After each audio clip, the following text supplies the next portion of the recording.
Hey everybody, welcome to a brand new MMA Roasted podcast. Me, Adam Hunter. We have a great show. We have the very beautiful and talented and sexy Andrew Montanez. Nice to be here. We have the gorgeous fighter Ashlee Evans-Smith. How are you? I'm good. Thanks for having me. Oh, it's a pleasure to have you. A real fighter. We have three people in the room, and actually that's not true. Andrew has had, how many fights do you have?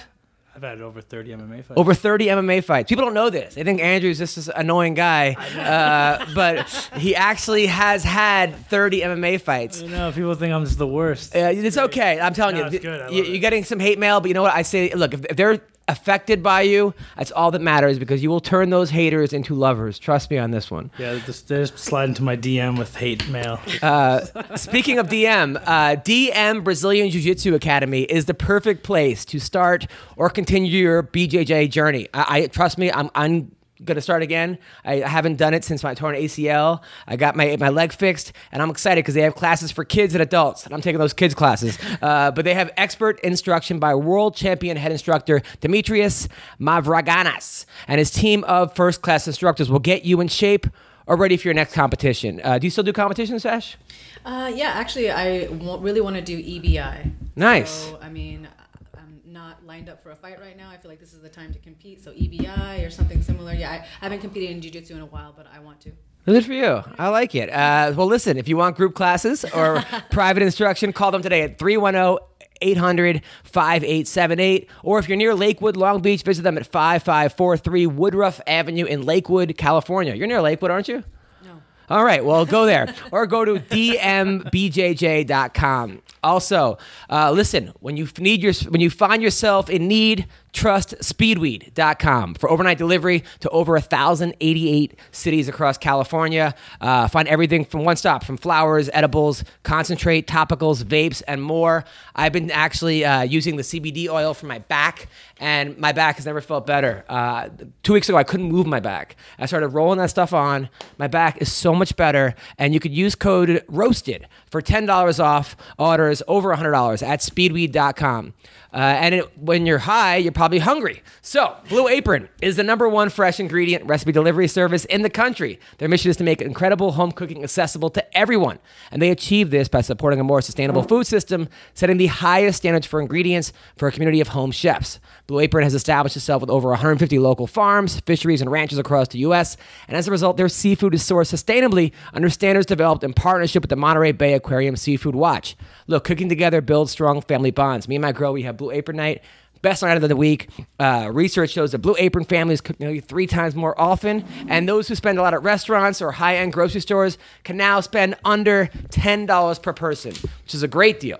I'm telling you, I love Blue Apron. It's my favorite night of the week. It's affordable, they got variety, it's flexible, it's easy, and it's guaranteed. Check out this week's menu and get your first 3 meals free with free shipping by going to blueapron.com/MMA roast.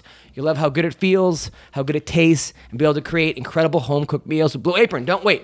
It's blueapron.com/MMA roast. Now, Ash, you are a vegan, right? I am. Now, I was thinking about becoming a vegan just because I love animals so much. We went to the petting zoo the other day. You know, I always pass these cute little cows on the road, and I'm like, man, it kind of sucks that I partake in eating these things. But then I'm like, well, what if I go to heaven and they're like, you already ate 1 million cows? Like, is it too late to become a vegan? I mean, let's say you're overweight right now, and you think, oh, okay, I'm 30. Well, I've been overweight my whole life. Like, I don't really want to look good at 31, right? It's too late. Right. No one says that. No one says, oh, I don't want to look good because it's too late. So, example, you've already eaten a buttload of animals, right? Yes. Maybe you don't get into heaven, but 1, you're probably gonna live a little longer. 2, your conscience will be better, because if you truly are an animal lover, you'll feel better. Right. It's better to kill 5 animals than 50 animals in your lifetime, right? True. And 3, if you look into it just a little bit, harder, you'll see that you're doing a big part for the environment as well. Which, maybe you're hippie at heart, maybe you're not, maybe you don't give a fuck. But Is that why you're a vegan? All the above. I love animals. I care about my health. I care about the environment, sustainable living for future generations. It all just seemed to make sense one day. I made the switch and I never looked back. When did you make the switch? 2 years ago. Oh, so you just became a vegan? Yeah, I was vegetarian for about 10 before that. Wow. So you look very healthy, but a lot of vegans that I meet, they smell kind of funny, or their vaginas stink. But how do you like? Is there do you go online and like do you plan your diets or do you just kind of play it by ear? I mean, I did a gradual change. I came from a really unhealthy, hot dog and pizza diet as a kid. And so when I got into high school and college and had to cut weight for wrestling, I just starved myself. And then I learned that's not a good way either. So from starving myself, I went to just, let me try to take out meat. And then I realized that was one way to cut weight. So after I learned how to take out the meat, I realized that I felt better, just a lot of things. Like I learned a lot of things really fast. But in order to be a healthy vegetarian, you do need to learn about protein sources. The biggest question I always get is, where do you get your protein from? Mm-hmm. And it's not just protein shakes, and beans have a lot of protein, but you'd be surprised the other sources of protein. So you do have to be knowledgeable. Don't necessarily always have to plan, but if you go to the grocery store, you know what is healthy for you. You stock your fridge up. You're constantly eating healthy no matter what you have in your refrigerator. Andrew, are you a vegetarian or vegan? Or I'm a pescatarian. Oh, there you go. Oh. I actually took a bite of meat this week for the first time in like 6 years. The pescatarian, what exactly is that? Like seafood. I don't eat any land meat, no chicken, beef, pork, or anything. But anything swimming, you're like, fuck those. Yeah. Oh, okay. Now, is there a reason for this? I've always had a lot of animals my whole life, so I have no sympathy for like seafood, but like anything that can walk, I'm always kind of a little wary about. So is like the Little Mermaid, is that like a horror film to you, or like, you're just like fuck this, or or Finding Nemo? I like Finding Nemo. That's a good movie. I was that way too for a long time. I was like, oh yeah, like I'll just eat fish, and then after a while, like I'd be like, well, what did fish do to me? Like, why are they fucking assholes? Why am I just like? I think I'm gonna do it. I tried being a vegetarian. I lasted like 2 hours, and then I'm like, but I think this time I'm gonna be way more serious. 2 hours of not eating. Yeah, 2 hours, and I was like, all right, this is not working for me. But yeah, I think I'm gonna do it. I'm gonna do it. So anyway, call me if you have any questions. I will help you out.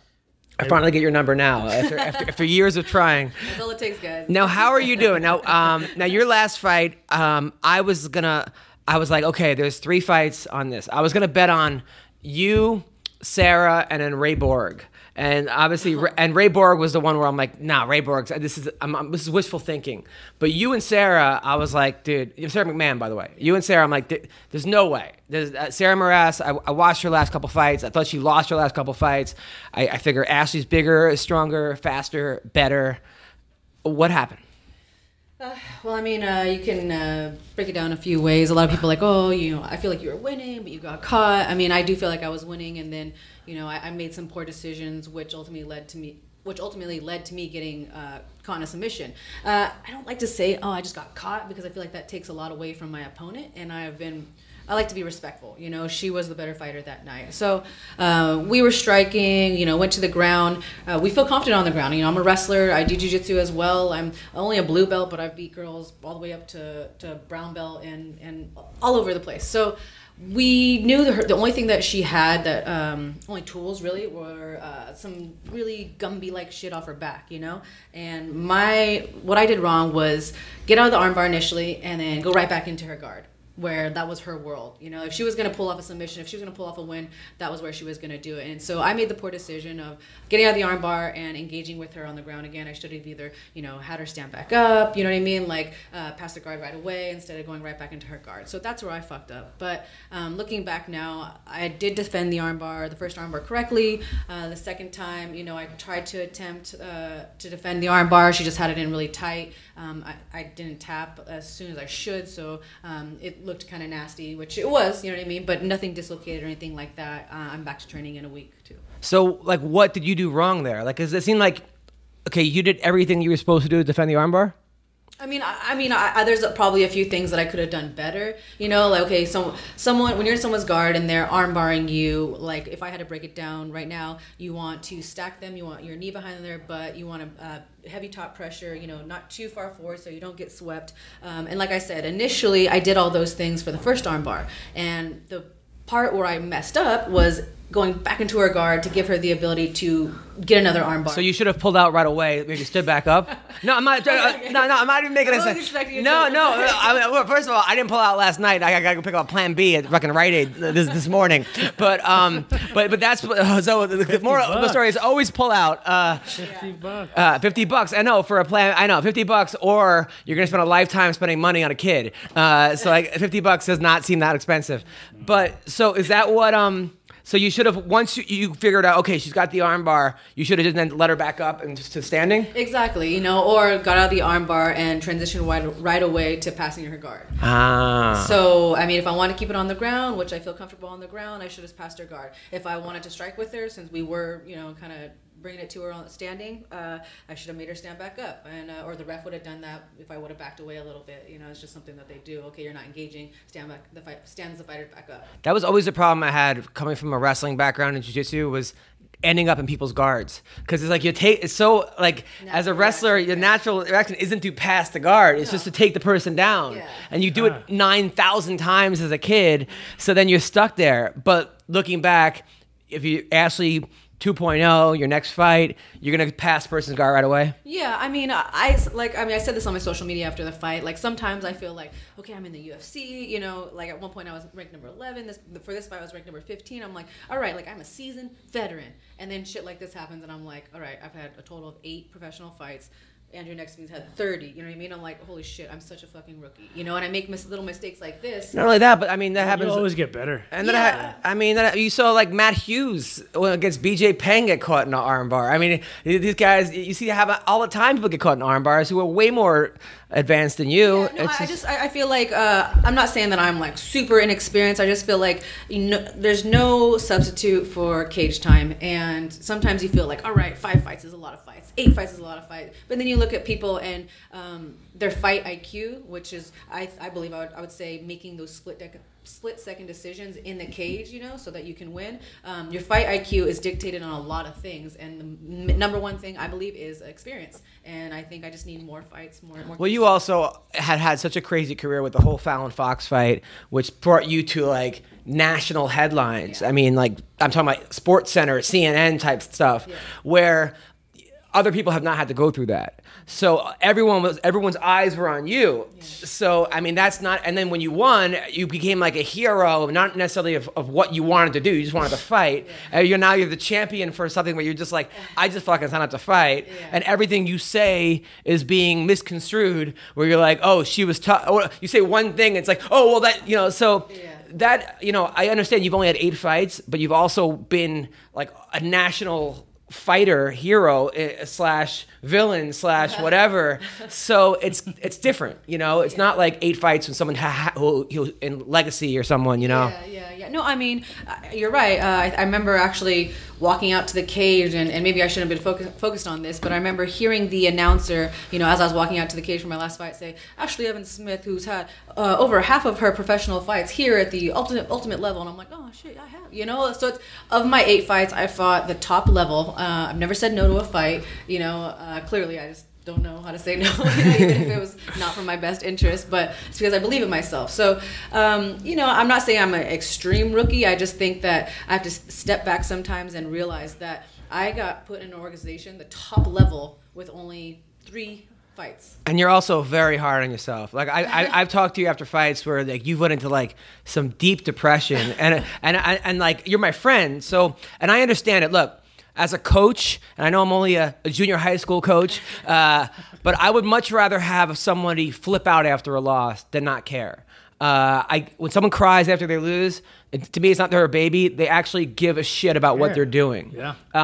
So I mean, but then there's the point where you could beat yourself too much, where people like they go into this dark place where they never really come back. Where do you see yourself in that spectrum? I'm definitely somewhere in the middle. You know, I'm an extremely emotional person, whether it's, you know, regarding fighting or not. So, I mean, fighting right now, I hate to say this because I don't want my whole identity to be a fighter. You know, I do other things, I love other things, and I am, you know, other things. But right now in my life, fighting really is everything. So when I lose or something, you know, things don't go the way that I thought they were going to go, it's hard. It's very hard. It's everything. You know, you're sacrificing, you're doing all these things, you know. So when I lose, you know, and now that I've unfortunately lost 2 in a row, you know, you get into that point, not quite a depression, but you start second guessing, is this the sport for me? You know, am I in the right place training wise? Am I doing the right things personal life? And there you can go one of 2 ways. You go, oh my God, you know, life is this is horrible, I'm not going to do this anymore, and you quit. Or you go, okay, maybe I'm not doing things correctly, and then you reassess and you get better. And the fighters that quit, I mean, you probably heard, we don't have to name names, but that happens.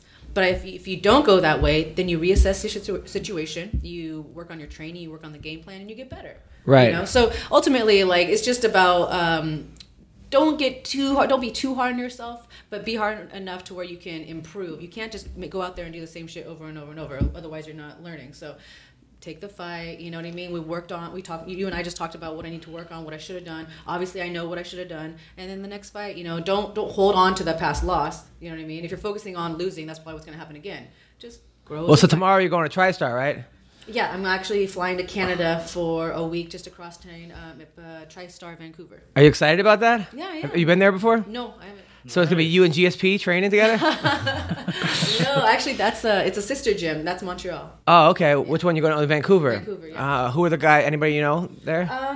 So I actually met Cajun Johnson and his team down there. They were on the same card. Cajun Johnson was the guy. He saw the fight. He's a good-looking guy. Are you guys, is that your type? Oh, that's why you're heading up there. Is that no? Because you have a specific type, which is like kind of dark skin, ripped, bad boy. Cajun Johnson definitely fits that mold. He's a nice guy. He's not a bad boy. I don't know. He a rapper? He's a rapper. Yeah, he's a rapper. Does he rap? He's a rapper and a fighter. I would say one rap song. I would say those are bad boy qualities. I don't have a type. Okay. Now, since I've known you, you've had about 6 boyfriends. The one guy you dated, like the Latin guy that was the bodybuilder. And then there was another guy who was a fighter, and now this boyfriend you had recently. What happened there? Are you guys still together? Yeah. Oh, the tattoo face guy. That guy's blocked out of my memory. Forget that guy. I forgot about tattoo face. Jesus Christ! Tell me about tattoo face. No, he was the Jesse Jess guy. The guy who got knocked out at Team Alpha Male by Cody Garbrandt's cousin. Guy. Yeah, that guy who's like, What's he up to? How does he get you? Maybe I do like bad boys. Seriously. How does a guy like that? I mean, like, is your dad? You hate your dad or something? What happened? Jeez. Oh shit. What a question. How did we start dating? Yeah. Through freaking social media. Tattoo face. So he's like, hey, you're my kind of girl. And you look at him and you see tattoos everywhere. And the guy has like, his ex-girlfriend is like all kinds of charges against him. And you're like, this is the guy?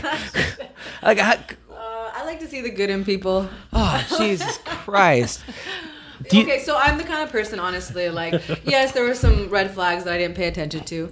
But, red flags?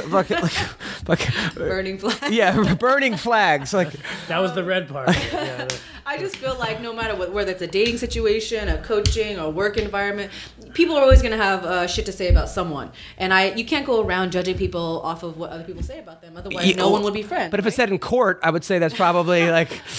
So do you watch Lock Up and masturbate? Like, are you like, oh, this is like, is this the type of stuff? Like, no, I'm not into criminal charges. It's not like on my checklist of guys to get. You got to go for nice. You got to get a nice guy. The last one I liked the guy that I saw on the FaceTime. He seemed like a normal guy. Yeah, I do date normal guys. I mean, not normal as in like no priors. Like he just, but only a couple tattoos, maybe like. I mean, because you have a tattoo on your head, you're all tatted up. Like, do guys have to have tattoos to go out with you? No, not at all. Really? Yeah. Have you ever been out with a guy who didn't have a tattoo? Yes. The last guy didn't have one tattoo. Didn't it? Wow. Yeah. And how did he meet you? The gym. Okay.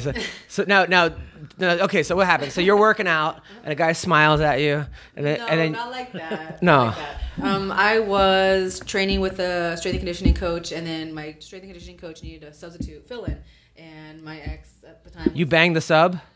No, I mean eventually I did. Wow.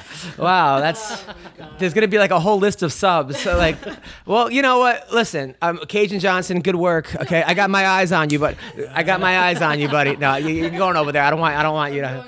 Yeah, you're going to train. You're going to train. Okay, that's good. Sex will keep you fit. My God. Yeah, well, she's pretty. Now you look. I've seen you. I remember you telling me that back in the day. You're like, have the body of Adam Sandler. Yeah. And you don't look like Adam Sandler anymore. You look very in shape.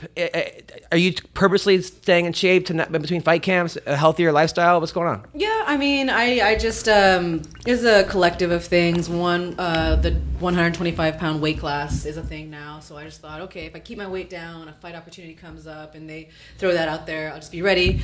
Two, at some point in your career, after years of wrestling, you just get tired of cutting weight, and you're just like, it's the last thing I want to focus on. I want to focus on the fight. I want to focus on anything else besides cutting weight. It's fucking miserable. So yeah, I've kept my weight down for that reason as well. It just sucks to cut a buttload of weight. Yeah, that's about it. I mean, my diet has gotten a lot better. You realize that like later in life, after your fight career, you can eat as much as you want. What did you wrestle at? What? In high school and in college, 144 was for the girls and then 145 is for the boys. And you can make 125 now? You think? So then I started fighting at 145, and then the UFC added the 135-pound division, and so I cut down there, and then my body just kind of adapted. I started walking around a little bit lower. I went vegan a year and a half, 2 years ago, and so it just got a little bit lighter, started being healthier, and yeah, now I think potentially I might want to try a test cut. I am still a large woman, you know? No, you're not a large woman. You're not a large woman. I'm 5'8", and I'm probably walking around like 145. Andrew's a large woman. You know, but by the way, so all right, that's good for you. You're doing good. I'm happy for you, Ash. You seem like you're in a healthy place. You're in a good place. I mean, minus the fucking last 2 losses. You know what I mean? Look, the one girl you fought. I thought in that one. I've been to that one fight against the Brazilian girl who beat Sarah McMahon. And I thought maybe wrestling was sort of like you tried to like engage her in a stand-up battle. Looking back, I would say wrestling probably you should have used a little more. I mean, look what happened to Sarah, obviously. Good point. All right, that girl's good. This next one, I think you just got caught. But I think you're a great fighter, and I think that, like you said, it's just growing pains. And please don't base your value of who you are on, you know, getting caught in an armbar in a sporting event. Because you're much more than that. I mean, you came and you helped my wrestling team. You helped coach. You know, you're a cool metal chick. You have horrible taste in men. But other than that, you're doing all right. You're doing all right. Where did you wrestle? Ukiah High up in Northern California, and then Menlo College, which is in the Bay Area. Oh, cool. Yeah. The girl wrestling team, right? Yeah, that's actually pretty much why I went to college, was to wrestle. we had a kid on my wrestling team that I coach. This girl took down this boy, and all the kids were like, ooh, they were going crazy. And I had to put a stop to that real quick. I was like, hey guys, listen, I don't want to see that at all. There's no men wrestling and girl wrestling on this team. It's just wrestling, okay? And if I see anybody, I go, you don't disrespect the women by going crazy when they get a takedown. We expect them to get takedowns, you know? But I felt bad, though. The kid was, you know, it's always hard when a guy wrestles a girl because the crowd automatically takes the girl's side. And as if losing isn't hard enough to anybody, now you're in a fucking after-school special. And the crowd thinks that they're doing the right thing by cheering for the girl, when in actuality, all they're doing is reinforcing the stereotype that girls aren't as strong as men. Yeah. And I wish that the crowd would just treat it like anything else, and look at them as wrestlers. But you can't educate people as they walk into a wrestling arena to go, hey, don't cheer too loud for, you know, but it's hard. Yeah, I mean, at that age as well, you know, I mean, middle school? Middle school, yeah. Middle school, come on. You know, like somebody farts and the whole class is erupting. And laughter, you know, so for them to grasp the idea of like, you know, equality and women's rights and all that, it's a little far advanced. You just have to teach them eventually, you know, that wrestling is wrestling. Did you wrestle a lot of guys in high school, or did you beat any guys? Yeah, I wrestled on a high school. Boys high school team, and I wrestled all the boys tournaments. I only really did a couple of the girls tournaments, the big ones like regional, state, and all that. And then I remember, I think I might have told you this story in high school. I'll never forget this. I beat a couple boys, but the one that really stuck out, it was a dual meet. So I'm up, I beat this guy, pinned him, I go and put my stuff on, and then like a little while later this boy comes over and he sits next to me, and he's like, hey.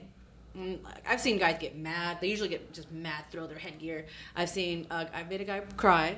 But this guy took a whole new approach. He walks over and he goes, hey, you want to hang out sometime? Was it Hanato Laranja? Really? And then what did you say? And I was just like, he was from like another school far away. I was like, I don't think. Wait, so the guy that you pinned asked you out? Yes, the boy that I pinned. So he got rejected twice He's into that day. He's into that woman dominatrix type of stuff. He was like, a future S&M guy for sure. Yeah, wow. That's that. Now, speaking of which, do guys that you're a fighter? How many weird requests do you get online from people? I mean, you must get, because you're tattooed up. You're a fighter. Let's go through the DMs. I mean, do you get a lot of strange things? I think I get a lot of feet requests. I think that's the weirdest one. What's a lot? Like, if I had to put a number on it, like a few a week. Wow. that is a lot. So guys are like, hey, you have great feet. Yeah. Can you send me a picture? Exactly. And can you autograph it? They don't even ask for an autograph. Because that's probably CB Gold. But so they're like, hey, okay, they want to, and then what do you say to them? Do you respond? I don't respond at all because it's weird. But then some of them will go take it a little farther and they'll say, I'll give you money. And they'll like just anything they can for feet pictures. Now, do you know girls that What type of actually money? sell the stuff or no? No, but I've had a lot of guy friends go, hey, I'll send pictures of my feet and you give me the money. And I'm like, I don't think that's going to work. How much money are these guys trying to spend for feet? They'll start real low, like, hey, I'll give you like $25. And they'll like, They keep going up. high? Yeah. Like, Wow. I don't really like engage with them, so I'm not You sure should make how some high good they money would go. if it hits rock bottom. Yeah. Fuck Pluto TV. We're going to fucking Foot Locker. So we got to call Askren on FaceTime. Do you have a... Let me grab my computer. Yeah. We got Ben Askren, by the way, one of the greatest fighters in the world, one of the best wrestlers, the most pins in the history of college wrestling. And it's a shame because he's undefeated and looks like he will never be in the UFC. I would never say never with the UFC. I mean, there was never going to be women's, and Cyborg was never going to fight. You know what I mean? So never say never, but it just seems like it seems like he doesn't want to be in the UFC. Well, I guess you'd have to ask him, but I mean, nothing is impossible when it comes to UFC. Such a growing and emerging, organization. You don't know. I don't think they even know. Yeah. No, it's true. We're going to talk about some of the UFC fights from last week as well as Bellator's fight. I had a crazy comedy show over the weekend. I did a show. Thursday was hard because it was like an apartment complex, like in their meeting room. They now do comedy shows. It pays pretty good money, but I had to be PG-13, and which. How the hell did you pull that off? It was hard. It was. I did okay, but it was like it was in Hollywood, so it was like. Hollywood audiences are usually the worst because it's all actors, and the actors are just looking at you going, I can do that. I can, or should I do that? Or maybe I can do that. It's almost like that you're doing comedy for extras. Yeah. So that was Thursday. Friday was the Ice House. And man, like there are certain shows you have where they make all the shitty, horrible shows worth it. And that was Friday and Saturday night, Laugh Factory on Saturday. And I was nervous. What happened that made it so worth it? The crowd was just erupting. Like I felt like the funniest human being on the planet. So it's like you feed off the energy of the crowd. That 100%. I mean, yeah, and like you ever have those like just terrible wrestling practices, and then all of a sudden you start hitting all your moves. Those 1 or 2 days or MMA where you're like putting everything together, and that's kind of how it was at the Laugh Factory, and it was a sold out show, which made me nervous because. When there's 20 people in the crowd and like, let's say 10 don't laugh, you're like, oh, whatever, it's 10 people. But when there's 300 people and 30 people don't laugh, then you're just not funny. So it's actually a lot more pressure. But they did laugh. But they were laughing so hard in the beginning of my set that I don't know if I could follow my own set. I'm like, which happens sometimes when you do crowd work. You fuck with the crowd and then everyone just erupts. Yeah. And then you're like, fuck, I can't go back to material. That's happened before. Right? Unless you want to just the crowd the whole time. you can, but when it's 300 people, it's too many people to do crowd work because everyone can't see each other. Yeah. And when there's 10 people, you can sort of like some people want to be fucked with, and there are times that like it's just like being a point guard. There are times where like material's working, don't fuck with the crowd. Times where material's not working, fuck with the crowd. I was just gonna ask you, do you have all right, now's the time for crowd work, or do you just play it by ear? I play it by ear usually. And it depends how long I'm doing. Because if I'm doing an 8-minute set, I don't want to fucking waste 8 minutes on crowd work. Yeah. But if I'm doing, an hour set, I'm like, okay, now I could I have time to kind of fuck. And also, it's a lot of times it's, it's what someone gives me. Yeah. Like you have to deal with the moment. Feel it out. Yeah, but that was hard. I did a show in Washington, and there was these women. But I thought it was a guy. It was a lesbian woman, but she was dressed, short hair. She was wearing like a suit or something. And I was like, "Oh, how's it going, sir?" And everyone laughs. And I was like, miss. I mean, miss. And then I'm like, crowd, you could see where I got confused, right? It's not just me. And then she was laughing. I'm like, "Oh, what's your name?" She's like, "Amanda." I'm like, "See, you even have man in your name." And then she goes, "I'm gonna use that." So like that was good. But that's when it gets hard sometimes, when like those kind of shit happen. The Laugh Factory was cool. And then my dog, I took my dog to the vet. My dog has bronchitis. So he was wheezing a lot. So we thought he was just getting old. Is that really a thing? Dogs can cough? Yeah. He was coughing a lot. And I'm like, I don't know if he was getting. He was just. So it turns out, took him to the vet. He had bronchitis. So I have to give him 2 pills a day, but he doesn't take the pills. I got to put him in his food.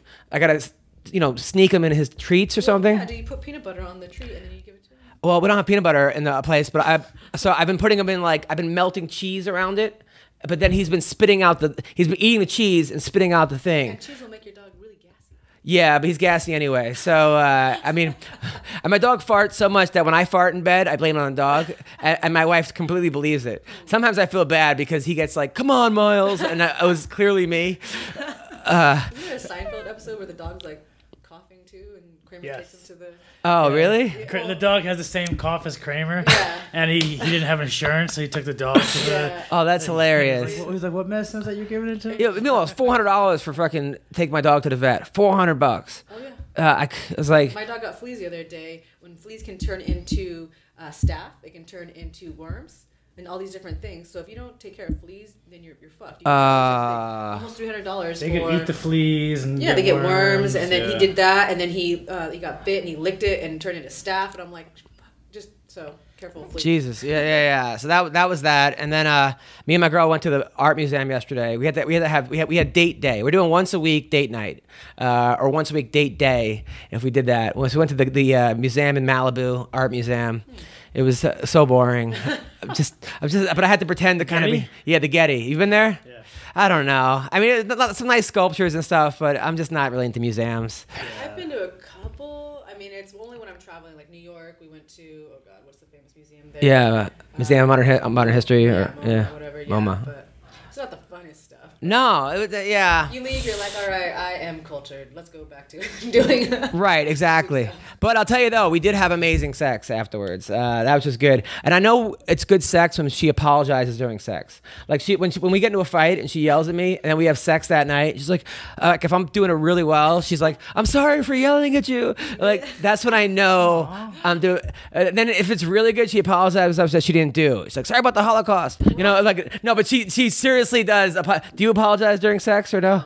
No, you never apologize ever, do you? I'm more thankful. I'm like, "Thank you." Really? Oh, well, sometimes when you thank the girl during sex. I'm like, "Oh my god." But you thank your girlfriend during sex, really? Sometimes if it's... You say thank you? Well, oh, that's kind of cute. Like, oh, thank you. Sometimes I'm like, "Sorry, girlfriend. I don't want to even call her." You say thank you and then you apologize for like, nah, man. It's it's man, nutting early is I don't nut early, but then my girl's like we were like the other day we were having sex yesterday and we were having sex and it's going really well, and then she's like, "Oh, I want you to come for me" or something, and then I come, and then she's like, "Why did you come in me?" I'm like, "Well, you should have said come for me outside of me. You didn't finish the sentence, right? You have to like." That is true. Right? You gotta be specific of where you want it. Yeah. Like as soon as like the girl says that, the guy's like, okay. Okay. You said it. Like as soon as you say it, it's like they've been holding on to every. They're like, just say it. As soon as you say it, like, all right, it's like they were waiting. Yeah, they're thrusting it away to like not. That's hilarious. Oh, she said it. I'm here. So when you say it, you have to like be sure like this is the time that I want to happen. Do you say it usually? What time period did you like 30 minutes? I never tell them. Like, you never? Yeah, I mean. Interesting. Now, you're in your life, you're a fighter. You're a hard rock chick. Also, you go to metal concerts. So guys assume that Ashlee's probably just nuts in bed. Like there's probably like chainsaws and stuff. but then sometimes I think that maybe that's the time that you just want to like just kind of take it easy. What is your question? Nothing. All right, so I don't really have one. We're calling Ben Askren. I'm just waiting for him to fucking. All right, so calling you now. 2 seconds. Calling you in 2 seconds. All right, so. All right, let's talk about some of the fights before we get to Askren. Yushin Okami must have the worst fight IQ in the history of fights. I mean, you know that OSP Put him in his position, man. has won his last 3 fights in a row by Von Flue choke, and then he puts him in that like what was that? It makes no sense to me. We talked about it with Eve and Dennis. Yeah. I don't know why he did that. He sat under right into like half guard. We're like, OSP kind of likes to be. And then he reaches up for his head. Like he's going to get a guillotine on him. And then he gets, like, it makes no sense. I mean, I watched the fight. I only watched a few of them. But, like, as a fighter, it's like, come on. Shit doesn't always go the way you plan. And my fight, it's like sometimes you know the person fighting, you know their move, and you still get caught. That just means they're really fucking good at their moves. I know. I was super impressive, but at the same time, you're like, man, I thought Okami was gonna win. I picked Okami. I'm like, he's gonna be some boring decision. OSP's gonna gas, and then it's just like, it's like going up against Randy Couture and like letting him do ground and pound on you. I mean, why would you do that? Out of all the, but you know what? He took the shot on short notice. Maybe it's easier said than done. Maybe you should just say good for. I'm not ragging on anybody. I'm not ragging on him. I'm just. Defending every fight. I was just. He went right into the wheelhouse. I was just shocked. I wasn't ragging on him. I was just. I know. I was just shocked. Good for Ovens Peru, you know. Yeah, no, good for OSP. Absolutely. And then some other fights. The Jessica Andrade Claudia fight. That was another one I picked wrong. I thought after Joanna fought Andrade that the book was out on how to beat Andrade, and man, I mean, people were saying that she's got to be on stuff. I don't know. Picking people up and throwing them out of the cage might give you an indication, but what the fuck? She did like the Dan Henderson throw. Like 3 times. The one that Cormier did to Dan Henderson, like just like put him up. I was like, what? At one point she had like her finger out and was spinning her like a break dancer or something. Helicopter WWE style. Yeah, that was insane. That was insane. You get that number for me? Yeah, so we're calling Ben Askren right now. But that was, I mean, good for her. But do we want to see her versus Joanna again? Well, Joanna's got to beat Rose. I mean, I feel like if the fighter improves from camp to camp, it's not going to be the same fight. And I think that this girl, Andrade, this fighter is becoming better and better and better. So it's not necessarily going to be a repeat. Not necessarily, right? And then if Joanna clears out the division, you gotta. But Joanna might go to 125. They're saying, which I think she would win at 125. I don't know who's going to beat her at 125. Who do you think? I don't know. I think, like, is she really a 125er, or is she just tired of cutting weight? I mean, there's women that are going down from 35s down to 25s that are probably going to be way bigger than her, And then is she going to sacrifice her, is it going to be like a size thing versus skill? So I don't know. Yeah. Maybe you'll beat her. Maybe I'll beat her. I would love to see that. I'd be so happy. I could see it too. Honestly, I'll pick you over anyone. And it's probably because you're my friend, but also because I honestly think you could pull it off. I think the right, We're ready for Ben. Yeah, we're calling Ben Askren right now. So you may want to scoot over if he wants to see you. But, Me? just because it's a Yeah, he does. Who doesn't want to see you? Hold on. Scoot over this way. All right, calling Ben. My hair is crazy right now. You look good.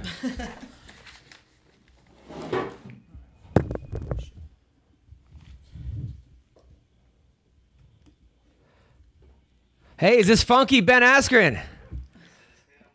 You look handsome, man. You got a haircut? We got an error. Let me call back. 1 second. You look good, man. You look good. Are you ever gonna go bald? Probably not, right? That was it. That was quite the interview. A quick little error. What's up, Ash? You got to send me this. I'm Instagramming while podcasting. What happened? Dude, now he's gonna get mad. Crash real fast. Where'd Ben Askren go? Just in case I have a camera. Oh, jeez. Just edit this out later. Yeah. All right. So here we are. Calling you back.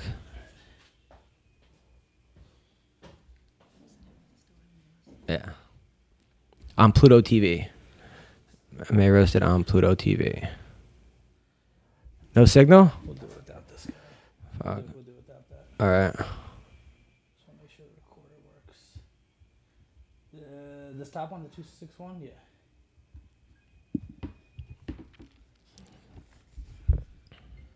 Hey there. Here we go. How are you, man? Yeah, you guys ditched me. I'm good. No. So I was gonna say, congrats on your last win, man. That was awesome. Thank you. You're Are we making live right now or no? Yeah, we're live. Well, not live. When we're talking, it's being recorded, but we're not actually airing. How's it going, man? You made that guy look foolish. Well, yeah, he wasn't that good. You're beating everybody, man. Now, are you really gonna retire after your next fight? Well, I did obviously leave that one opening. If I get to somehow fight the number one person in the world, whose name is not Tyron Woodley, then I will come back for that opportunity. But other than that, I'm done. Why? I mean, the two reasons is, well, number one, I said that I read athletes' biographies growing up, and nobody, I mean, like, you can count them on your hands, people that retired on time in any sport. I mean, really, no one does. They all stay. We have this arch of our career, right? And it's like this. Everyone stays till they're like way down the hill and they freaking suck at it, right? And so that's one. I didn't want to stay till I sucked. And then number two would be, competing is a selfish thing, really selfish. And I got kids now. I'll have my third kid in December, and I coach. And so when I'm focusing on myself, I'm obviously taking away from them. And I don't want to do that anymore. And that was kind of something I put on myself when I was younger. I said I want to be able to give back. And I said I'd retire by 30. When I was 30, I still felt pretty good. But now I'm 33, and I feel like it's just time to go. But isn't it going to bother you a little bit being such a competitor that you're going to watch some of these guys and think, I can beat any of these guys right now? But I think that all the time. What's different?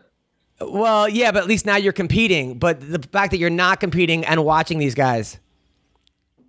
No, it won't bother me at all. I mean, I guess it might bother me, but it won't bother me to the point that I'm going to bother coming back or something. I'll be satisfied. I'm very satisfied with what I've done in my career, and I'm sure I'll move on to other endeavors that I'm going to enjoy very much and take a lot of passion in. So you and Fader are going to go down as the two best fighters to never be in the UFC. Yeah, that's probably fair.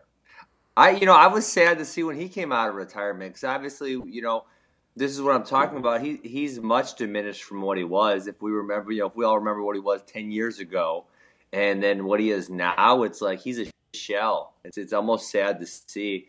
And with a lot of MMA fighters, they don't develop. This is a funny podcast, but this is kind of a sad topic for me. Is a lot of MMA fighters don't develop another skill set or anything else they want to do in life, and they get to this point, they say I want to retire.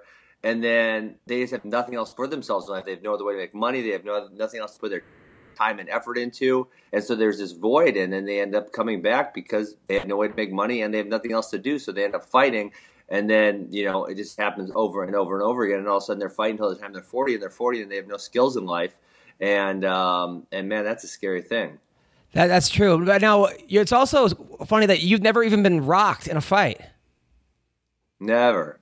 Now, right? Have you ever seen a star or anything? No, I don't believe so. That's pretty amazing. That's pretty incredible to have 17 wins, Bellator champion. Now, do you think? Well, Jay Haran dropped you. No, he didn't. He body kicked me. Didn't he drop you and then raise his hands? No, it was a body kick, and I was exhausted that round, and that fight taught me a few good things. I was exhausted that round, and so then it was like, hey, why don't you come down here on the ground with me? Because that body kick didn't really hurt at all, but he did not want to come back down to the ground with me. Was he your toughest fight? Yeah, definitely. I mean, that was really early in my career, and everyone always points to that one, but it's like, shit, I was 2.5 years into fighting at that point in time, and training. That was the first fight that I trained like full time. That's all I was doing for. And I did a few things. That fight taught me a few things. Number one, I can wrestle and grapple all day, but stand-up fighting kind of is a different I don't know, different shape, and I was exhausted in the 5th round. And then number 2 is I had not done any wrestling prior to that fight. So, obviously I knew my wrestling skills would never leave, but I had to keep them really sharp. And so I started wrestling once or twice a week with good people after that fight. Yeah, no, I remember actually I used to watch Jay Haran back in the day. His name was Jay Hieronymus. And in like Long Island, he was the man. Yep. He was the man until he got kicked out of Hofstra, I think, for selling weed or something. But back in the day, he was the man. Now I got a couple questions for you. Who do you think wins, GSP or Bisping? I think Bisping. GSP is another one. Now he's been in retirement. He can't stay retired, right?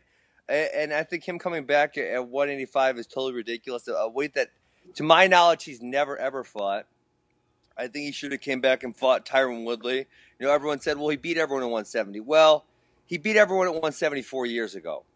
He didn't beat everyone at 170 now. He's never beaten Tyron Woodley. So I don't understand why he's coming back. I guess cash grab, and then I think he is worried about the brain damage thing, and obviously Tyron hits significantly harder than Michael Bisping does, so maybe that's why he doesn't want to fight Tyron. I'm not really sure, but I think Bisping takes it. I think he might get taken down, but if you ever watch Michael Bisping fight, he is very challenging to keep down. So I see GSP maybe taking him down, but he will not keep Bisping down. Now you and Bisping were like beefing for a while. We're good. You guys are cool now? Yeah, I saw him in Vegas one time, and it was like, I didn't know it was no serious hard feelings. It was like talking trash on Twitter, right? Yeah. I talk trash on Twitter too. Now, I mean, Conor McGregor called you pube head on Twitter. Did you guys Did you and McGregor ever straighten it out? No, I've never seen him. I would straighten him out real quick. Now, you think you could beat Conor McGregor? Easy. How? Hello? Mendes took him down. Chad Mendes is a 141-pound wrestler. I'd take him down whenever the hell I wanted to. I believe it. I would not bet against Askren on anything. Bet against McGregor? Now, everyone was booing Woodley at the last 2 fights that I've seen Tyron fight at. I was there. I was in the corner. Yeah, I saw you. What did you did you give him a pep talk afterwards? You tell him don't care. No. You didn't say they boo me too? No. I've known Tyron since I was 17, and I know that a rah-rah pep talk is not going to motivate or move him at all, right? Tyron's going to go out there and do what he needs to do. What a lot of people weren't accounting for was the fact that he hurt his shoulder in the first round pretty bad, and he couldn't really throw punches with nearly the effect that he would have otherwise. But he the other thing is he's very disciplined, right? He played a perfect game plan. He stuffed like 27 takedowns. There's 27 in a row, something totally absurd. And so he did play a very disciplined game plan. And I think without that shoulder injury, he probably would have got the TKO at second round. I mean, do you care? Like, I don't know anyone who gets more shit on Twitter than you. Probably you, Khabib, Bisping. Now, did you use it, Paulie Malignaggi for a while? Do you care about it at all? Does it ever get to you? No, I scroll through it. The most annoying thing to me is when 2 or 3 people start arguing back and forth about Twitter, and then I gotta scroll a whole bunch of times to get to the top. And I'm like, well, I would rather kind of read what some people are saying, but I'm not gonna read these 3 people's conversation. It's super annoying. Can't they just take me out of it? Yeah. Yeah, because I was wondering, but I mean, now when fans boo you, do you care at all about that at all or no? No, not at all. Yeah, you've always had that wrestling, WWE thing where you don't, as long as they care about you one way or the other. Yeah, of course.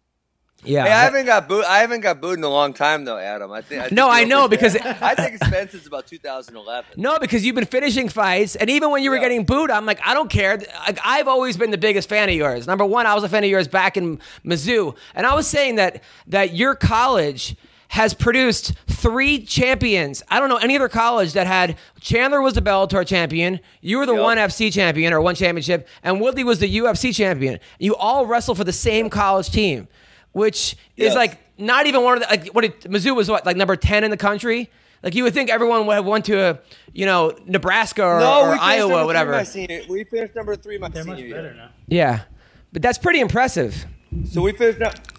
Yeah, it really is. Yeah, there's some other colleges that have had really good output. Oklahoma State obviously being one. You got ASU. Cormier. You got Mogulwall, Shane Roller. Who am I? Oh, Johnny Hendricks, obviously. So they put out some really good people. Arizona State obviously put out some really good people. Bader, Dalloway, Aaron Simpson. And so you have these colleges, but then, it's interesting because certain colleges don't put out any. For example, like Iowa or Minnesota. Well, hopefully Minnesota will have their first guy in Logan Storley. But some of these colleges that have really storied programs, their guys just don't go to fight for whatever reason. And that wasn't the case in Missouri. Obviously, we've had a bunch of guys who fought. Yeah, no, it's great. It's really cool to see. Now, the guy that beat you in college, who's the guy who was the ASU coach? He beat you. Yes. What was his name? His name's Chris Pendleton. Okay, Chris Pendleton. I hung out with him one night. Every single time we do an interview, Adam? He wants to be your friend. And No, he he doesn't. He told me he wants to be your friend, but you won't talk to him. Well, shut up. You are so full of crap. I swear. I hung out with him. I go, so full of it. I So swear. full of it. I go, Chris, how come you won't hang out with Ben? He said, look, I reached out to Ben. I like Ben. Ben doesn't like me. Whatever. I'm telling you, that's what happened. That's what happened. All right, so Colby Covington says that he beat up Tyron Woodley, and you were there in practice. Were you there? That's another fabrication. I have never been in the same room as Colby Covington since college wrestling. Okay, now who do you think wins, Never. Colby or Tyron? He kills Colby. Colby's a freaking jabroni. Now, do you think? I remember here. I'll tell you. I remember Colby Covington there's something wrong with this idiot. I was coaching an Arizona State kid when I was there. He was wrestling Colby Covington, who was from Oregon State, and Colby was significantly better than him. But every time Colby went back to the center, he was staring me down. And I'm like, hey, idiot, you're not wrestling me. And if you were wrestling me, you'd be on your back getting pinned right now. So stop freaking looking at me and go wrestle. What's your freaking problem? He was staring down the coach? Yes, he was staring down me as the coach. And it's like, you suck. You can't even win a national title. I would pin you in a minute. Just stop looking at me. That's pretty. I got to side with Colby on that. To stare down the coach during your match is pretty fucking cool. That happened. That happened in more than one match, and I was so annoyed by it. It was such an immature tactic by him. And then the fact of the matter is, he wasn't a tenth the wrestler I was. I mean, he never came close to winning a national title. Do you think he beats Damian Maia? It's possible. I think his ground could use some work, and I think the fight will probably end up there sooner or later. He's got some really good things going for him, but I would say his submission defense is suspect, and Damian Maia is about as good as it gets at locking on submissions. So I would say I could see a way where he could win, but I could also see a bunch of ways where he could lose. Now, Thompson versus Masvidal. Who wins that fight? Probably Thompson. Masvidal has good output. He's going to move forward, but he doesn't hit that hard, and that's exactly what Stephen Thompson wants. Stephen Thompson likes to pick and poke as he's moving backward. He's really tricky, and Masvidal is not going to be able to hit hard enough to really hurt him. Now, National Anthem.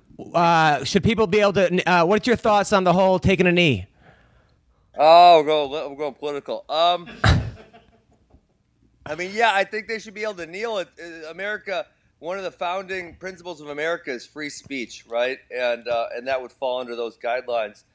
The thing I would like to see out of the people who are kneeling, and Colin Kaepernick, the guy who started this, he's clueless because, he's protesting oppression, but he wore a Fidel Castro shirt. And if anyone wants to do a basic Google search, they can see Cuba had one of the most oppressive regimes over the past 50 years. I mean, very, very oppressive. And so Kaepernick saying, I want to fight oppression, but I'm wearing a Fidel Castro shirt, that doesn't add up. Right. That's like 2 + 3 = 9, right? Right. And so if the tenets of your argument are, I want to fight oppression, don't wear a Fidel Castro shirt. So what I would like to see from the players who are kneeling, who are making this protest, who are using their right to free speech, is a more concise view of exactly what they want. Because I don't know what they want. They want to fight oppression, but what does that mean? Because if you do also Google or any search, whatever, America is one of the freest and most upwardly mobile societies ever to grace planet Earth. What happened? Yep. Compared to other places in the world, the opportunities we have here are significant. And so I would like to know exactly what types of oppression. Name them. Name what system. Is it the colleges? They need to let more black people in. What is it, right? So name something very exact on what we need to do. Because as a white person, I don't want to oppress anybody. I don't want to be a racist, but if I'm doing something wrong as a white person, I need to know what I need to change, and I don't know what that is at this point. The only thing you're doing is humping your opponents. So I 100%. And they ain't black. Yes, I 100% agree with you. I think you're right. I think, and everyone's like, we didn't fight for the war. I'm like, yeah, people didn't fight for the war of Kaepernick. Nobody fought for a war so that this guy could stand the national anthem. You're absolutely right. We fought for our freedoms. They have the freedom to stand or kneel if they want, and people should just deal with it. But I 100% agree. Specifically, what I think it's police brutality is what they're angry about, which makes sense because when you look, and obviously statistics don't always tell the truth. They can lie, they can be skewed, they can be manipulated, but I don't think statistics bear that out. And obviously you can point to anecdotal evidence of a few videos, which, if we wanted to point to anecdotal evidence about anything, we could probably go find a couple instances of that happening. But, I would like to see statistical evidence of how that's happening. And then obviously we could go from there. Right. All right, back to MMA. Kevin Lee versus Ferguson. I'm picking Kevin Lee. You? Man, that's a coin flip. Because I could see it going either way. They wrestled together in college. That was pretty interesting. I listened to an interview with Kevin Lee. I think Kevin Lee's more dynamic. I think he's got better wrestling. I think Ferguson's probably got better cardio. The striking's different, not quite as powerful, but he might have a better reach. So if he can dictate the range, I can see him winning. But if Lee can get on the inside and get the takedowns and stay on top, I can see him winning. So, man, I could really see that one going both ways. Yeah, me too. Aaron Pico. Thoughts on Aaron Pico? Do you think, is he a hype? Is he the real deal? Is he mismanaged? No, he's managed by the same management company that I am, so I do not think he's mismanaged. And, I got thrown into Bellator against a guy who was, I think, 11-3 in my third fight. And then my fifth fight, I believe I was fighting Dan Hornbuckle, who was 21-2 or 22-2. And so, for us wrestlers, we've been competing our whole lives, facing someone good. That's just what happens. They thought he was ready for that, and it's MMA. Crazy stuff happens. He walked into one kick, right? Everyone said it was that punch, but I really think it was that initial kind of kick off the bat that hit him that really caused the damage. I think he's going to be fine. I do think the one thing I see, and actually I texted my management about this, is that, he boxed his whole life. He did Golden Gloves. I think he has that boxing mentality is you can get hit a little more often. The gloves are a little bit bigger. It's a little bit different. In MMA, that's just not the case, man. You really can't be taking too much shots because they will catch up to you sooner or later. I agree. Now, wrestling, supposedly, they're going to have new uniforms in certain places. They're going to have, board shorts and kind of like judo. I think that's a great thing. I know as a kid wrestling coach, so many kids are like, fuck that, I have a small penis. I don't want people seeing my dick. And I hear you. You're at that age. Do you think, what's your thoughts on the singlets change? Yeah, no, I love it. I think people who are against it are going to say, well, the population wrestling didn't go up by 20%. See, no one cared. And, my argument is, hey, if it's 3%, right, that's a big number. If it goes up by 2%, that's a big number. And so, Adam, if you got 25 guys on your team, there might not be another 25 in the school who don't wrestle because of the singlet issue, but there might be 3, right? Or there might be 5. So even if it makes a small difference, that's a good difference. So, yeah, I'm strongly in favor of it. Is Ronda Rousey still block you? Probably. You know who blocked me? Who I was blocked by the other day because I clicked on someone to retweet him? Jeremy Stevens blocked me, and I have no idea why. What did you say about him? I don't know. I was in Showtime Pettis' corner when he kicked his butt like 6 years ago or something, and besides that, Shit, I got no idea. That was funny, but yeah, I'm sure Rousey still blocked me. And thoughts now? Do you think John Jones did it was a simple mistake, or was he trying to take steroids on purpose? Well, if it was one time, I could see his case, but 2 times now, man, it's hard to believe that was a mistake if he tested positive 2 times, right? And then on top of that, I don't recall who made the argument, but it was a good one. You know, if he was willing to take cocaine, which is obviously not a performance enhancer, something very risky, where in his moral code will say that he wouldn't take something that's going to help him, right? Yeah. So, yeah, I mean, obviously, I think he did it 2 times in a row, man. That would be hard to mistake that for USADA. Now, you and him had some kind of a Twitter beef, right? We had beef. Yeah, because I always had Daniel Cormier's back, and he always talks shit on Daniel. Right. So, have you ever met John Jones? Yeah, but we were way younger. I mean, like, super young. Who do you think would win in a grappling match? You or Jones? Shoot, he's pretty big. I would do a takedowns match against John Jones. Like, first 1 to 5 takedowns. But he also has to take a drug test. Okay, right. Got it. Now, Bellator has some good ass wrestlers. They have Ed Ruth. They have Darian Caldwell. How good can these guys be? Who? Darian Caldwell and who else? Ed Ruth. Oh, awesome. You know, Ed's a little younger, so I think his upside's a little higher. I want to say Darian might be 30 or 31 now, maybe a little younger than that, somewhere around there. But obviously, I guess his upside's already pretty high because he's probably going to win the Bellator title here in a couple weeks. So I guess that's a pretty significant accomplishment. So I shouldn't scoff at that. But you know, I think Ed's going to be really good. Obviously, Darian's already really good. He's fighting for a Bellator title, and I think he's probably likely to win a Bellator title here in a couple weeks. Now, we're here with Ashlee Evans-Smith, by the way. Ashlee was a college wrestler. She's in the UFC. Yes. She's very beautiful, but she has horrible taste in men. She needs a guy like you. Obviously, you're taken. What advice would you give for this young fighter to get a better boyfriend? Because she's had horrible success.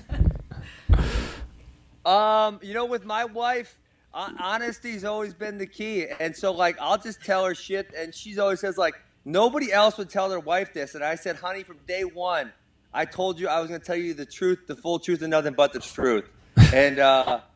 And so, you know, we're kind of that same way with each other. No secrets, and that keeps everything real. Now, I know you haven't used deodorant in 20 years. No, honestly, he never. Doesn't. I have not. That's a fact. No, he has not. Now, does your wife use deodorant?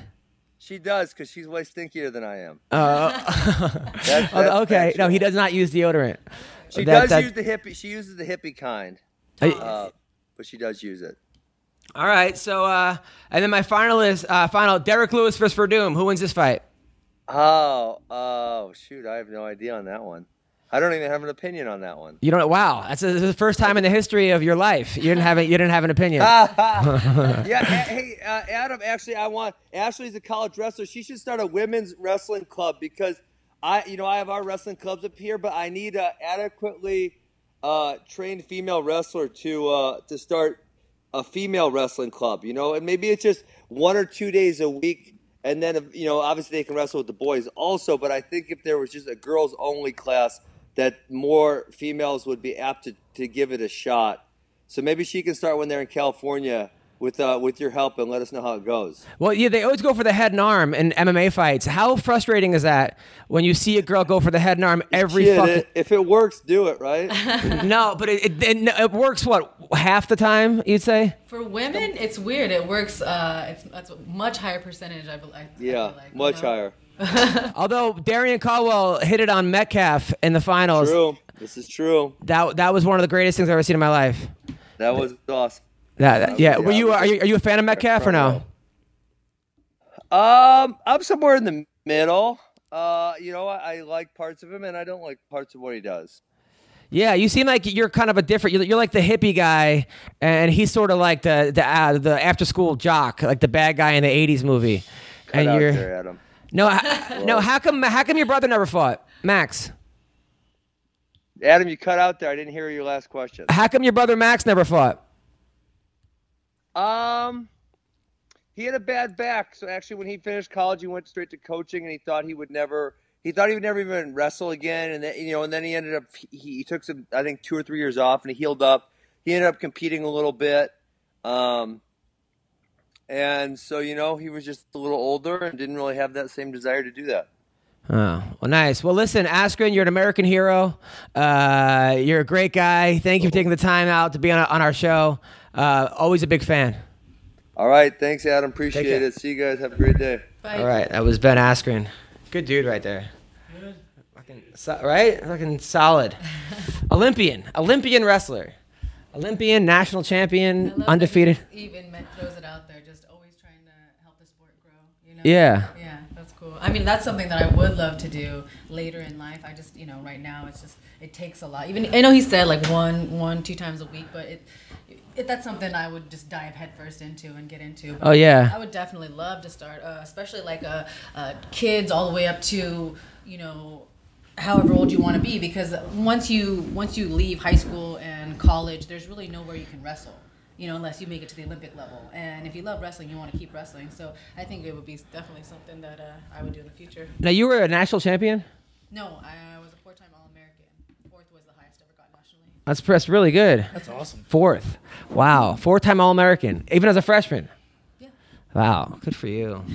That's what that means. Yeah. That's Sophomore too? that's crazy. People are like, what does that mean? It's like, okay. Nice. Now, what do you get when you're an All-American? They give you the trophy or? T-shirt? Really? You don't get a T-shirt or anything, or a bra or pasties? No, you get medals, like Pasties. Wrestling's never for a material object. No, but 4th place. You get a medal for 4th Medal, place? right? Yeah. That's cool. You get 8th place medal? I believe it's 6 and higher is All-American, but I could be wrong. They shorten it for the girls a little bit. Guys, Yeah. 8. Yeah, 8. Yeah. It might be 8. Okay, don't quote me. Not sure. That's cool. By the way, I want to thank guys. Football's back. Yes, football's back. The wait's nearly over, which means FanDuel's back. Fantasy football for everyday fans. New contest starting every week. No busted seasons. That's the worst. You have a fantasy team, and all of a sudden you're busted 2 weeks in. That's not it. Here, you got something for everyone. Lots of contests to choose from, starting at just $1. Just pick a contest, choose your team, and watch your score real time. I've been playing FanDuel. I'm winning every week. I feel like a real champion here. And over 2.5 million players have won cash prizes playing fantasy sports on FanDuel. Sign up today. Go to FanDuel.com, click the Join Now button, and use my code, MMA Roasted. New users get free entry into the NFL Sunday Million with over $1 million in cash prizes when you make your first deposit on FanDuel. Go to FanDuel.com, sign up with promo code MMA Roasted. That's FanDuel.com, promo code MMA Roasted, void where prohibited. Now, what was I talking about? So yeah, shows. I was thinking about like, we'll talk about some of the fights first. We'll talk about some of the fights that happened over the week. Saki, are we, like my opinion on him is, yeah, he's exciting to watch. This dude is obviously a beast and a half, but he looked like he gassed a little bit. And a lot, and may need a better training camp because it seems like he's training for, I don't know, maybe a kickboxing fight, and MMA is different. Maybe the UFC lights got him a little tired. I think that can do that. Fighting in Japan. Yeah, he looked good though. He looked good in the beginning, but then also, I didn't realize that guy was purely a striker. I thought they brought him in against a submission guy, but the guy was a Brazilian striker. Yeah. It was a good fight though. That guy's super tough. He knocked out. I'm excited. Were you impressed by Saki? I only saw the highlights, but it was an impressive knockout. Yes. Yeah. Meanwhile, Takano Argomi has now been 4 fights in a row in the first round. Please, for his own good, the guy's a legend, but what are we doing here? I mean, 4 fights in a row, first round knockout. And it looked like the last one didn't even get hit. I mean, I'm sure he got hit harder than I would be able to take a hit, but it didn't seem like it wasn't the most powerful shot. So this is what go back to what Askren was saying as far as legends. Yeah, right. And we're doing it for name, and it's almost like we're keeping him around because he's big in Asia, but come on.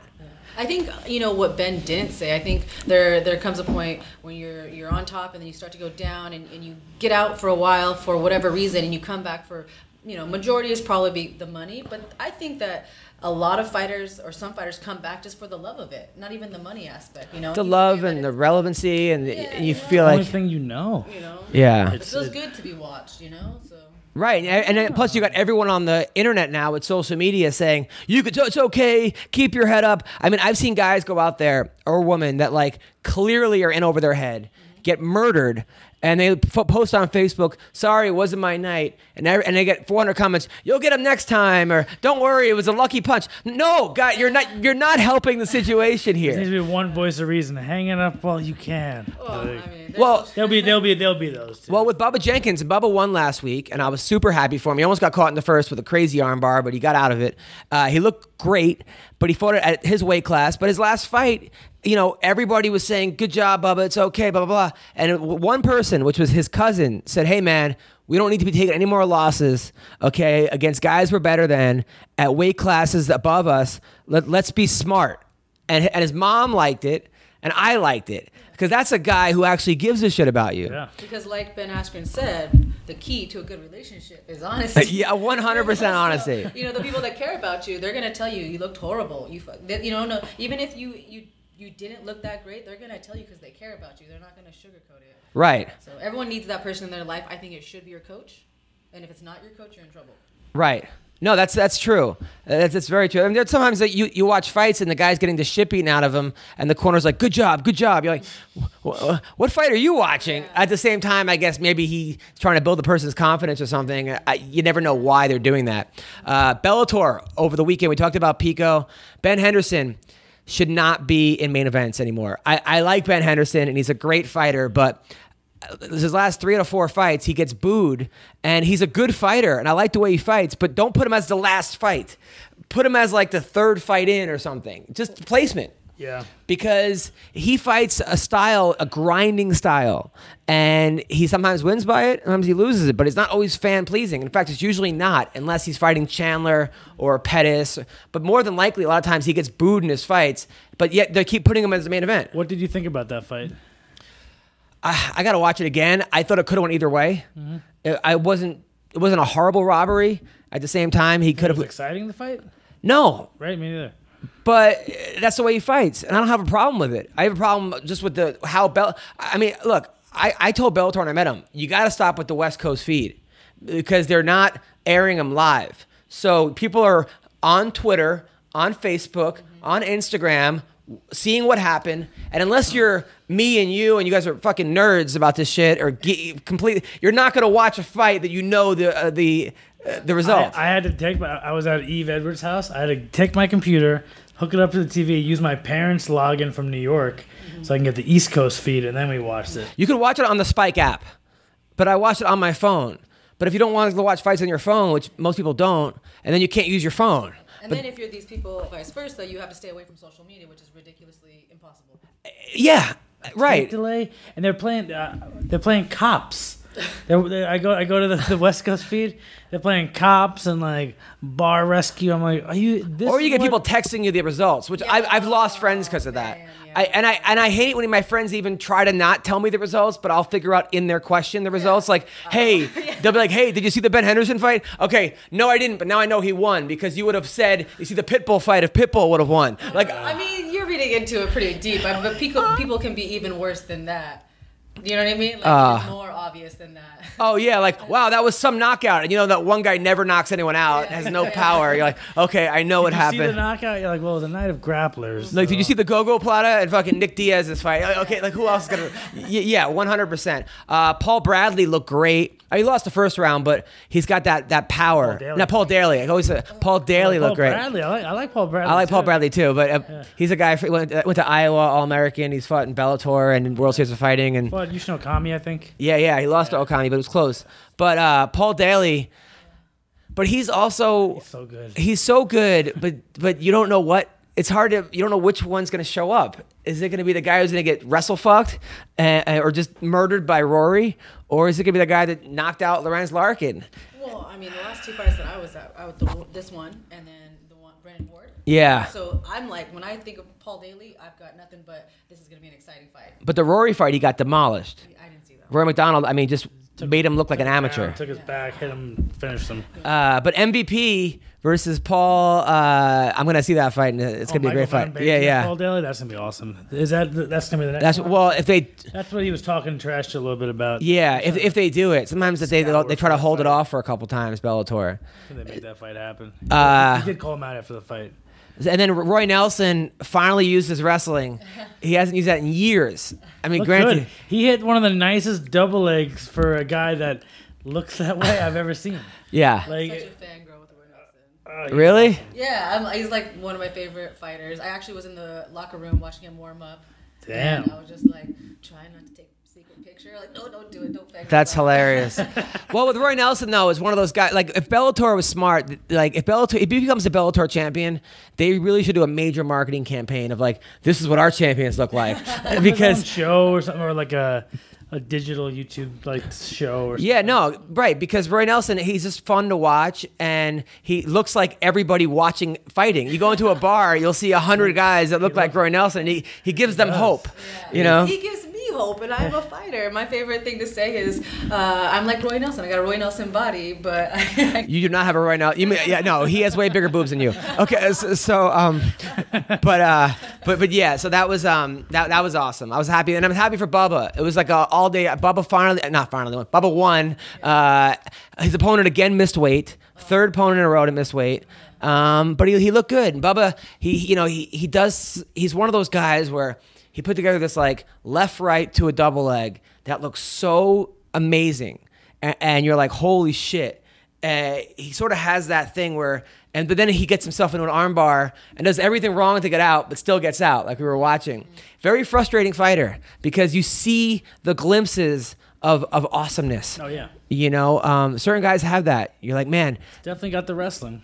Yeah, definitely got the wrestling. So I was I want to tell some stories. I was talking about I was telling my friends stories, like, you're telling the podcast. So I did a bunch of shows with celebrities in them, you know, and I was actually put a highlight of all. So I did a show with Billy Bush. He was in the news last week. Billy Bush. He was the guy with Trump that was like, So he hosted this fundraiser I did, and he went on for 5 minutes and just bombed. He's not a comic, but he's a No, but but it was funny because I went on stage and I was like, oh, you know, Billy Bush is actually George Bush's nephew, so I guess bombing runs in the family. So that murdered, and then Wayne Gretzky was in the crowd. I'm like, Wayne Gretzky's here. I'm a big fan of your daughter. And then Brett Hull was there, and I'm like, Brett Hull, man, Brett Hull's fucking huge now. I'm like, it looks like you ate Brett Hull. Like, so that was actually that was pretty fun. And then one time when someone tells you it looks like you ate yourself. Oh, that's hilarious. I'm not gonna. I hope I never get there. Well, he talked about Tyron Woodley. Tyron Woodley actually came to a show one time, and it was right after the Roy McDonald fight, and he showed up late. And I'm like, oh, don't worry, he didn't show up for that fight either. He was good though. He was good about it. And then Matt Hughes was at a show one time. I did a show for the UFC Business Center, UFC the corporate events, the UFC gyms, and Matt Hughes and BJ Penn were in the front row. And I'm like, oh, Matt, I didn't recognize you without BJ's nuts in your mouth. Oh, but Matt was a good sport though. Yeah, he actually texted me afterwards. And Vivica Fox was at a show one time. But she got mad at me because it was right after she'd broken up with 50 Cent. And I'm like, oh, Mrs. Cent is here. And she did not want to be called Mrs. I feel like you can't get upset no matter what a comedian says in that moment. You know they're using it for pure comedy. Yeah. And if you dated 50 Cent, like, just to have that still brought up is, I don't know. Be okay with it. I want to like go to the front row of one of your shows and be like, okay. Do it. I'll 100%. I'll talk about your neck tattoo. Anything is open. Now, are you gonna get any more tattoos? Yeah. Okay. Where? I'm gonna I'm actually gonna go into my armpit. Really? Yeah, I'm just gonna fill in this area. I want to go like this side first. How long have you had tattoos? My first tattoo was when I was 15. Oh, so you were wrestling in high school with tattoos? Yeah. No. Well, I got the stars on my hip bones to hide it from my parents. And so but then I didn't go crazy until like 18. Got it. Speaking of which, but don't get on your neck anymore, like right in the front. No. Please don't get that. I think I'm good. Or no forehead, right? No, nothing on my face. My grandpa said no face tattoos. No chest stuff right here. Yeah. Yeah, nothing like that. No boob tattoos, right? No boob tattoos. It never looks good. No. I've never seen it look good ever. I've seen a couple good ones, but I'm like, I like them just kind of. Your boobs are fine without them. Yeah, regular. They're very simple. You're going to get fake boobs? Yeah. Why? You have perfectly good boobs. No, you C's? No. Those are bees? Like these are like small bees, and then when I cut weight, those are like sad little 8. No, you're fine. You don't. You're natural. You don't need to. Okay, so guys talk about weight cut dick.